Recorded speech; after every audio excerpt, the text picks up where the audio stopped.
সারাদিন রোজা রাখার পর সন্ধ্যায় ইফতারি করবেন আপনি। ইফতারি আপনি করেন বা না করেন এটা আপনার ইচ্ছা, ইফতারি করলেই তো রোজা ভাঙবে। আপনি ইফতারি করছেন করে একটু ঘুমাই গেছেন, এই ঘুমায়া গেলেই রোজা শুরু। অথবা আপনি ইফতারি করেন নাই, কথা কথা আমি রাত সন্ধ্যা হয়ে গেছে ক্লান্ত, এই ঘুমাইসা পড়ছে, বাস ইফতারি না করে ঘুমাইসা পড়ছে, আপনার রোজা শুরু। এটা আপনি খাইতে পারেন নাকি, রোজা শুরু মানে ঘুম মানে রোজা শুরু। সন্ধ্যায় ঘুমাইছেন, রোজা শুরু। সাহারির সাথে সম্পর্ক না ঘুমের সাথে? মাশাআল্লাহ। তো সাহাবীরা কি করতেন? ইফতারি করে আর ঘুমাইতেন না, একটু দেরি করতেন, আরেকটু পরে ঘুমাই, আরেকটু পরে ঘুমাই, একবারে খাইয়া, কারণ ঘুমাইলেই তো রোজা শুরু, এই জন্য দেরি করে খাইতেন। কারণ কেন?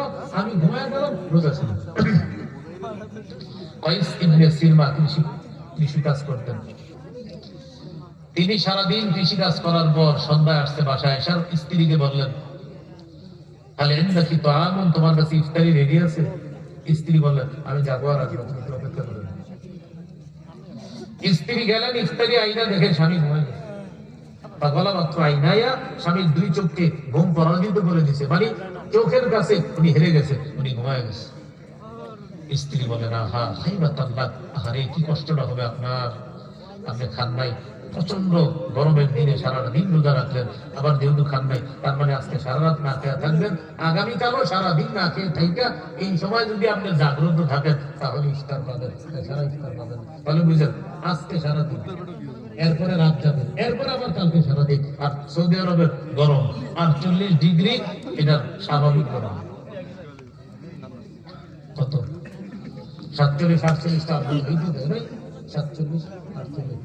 যদি কখনো আপনার রহম হয় একটু 46, এর নিচে সহজে নামবে না, শীতকাল ছাড়া 47-48 বাস চলছে।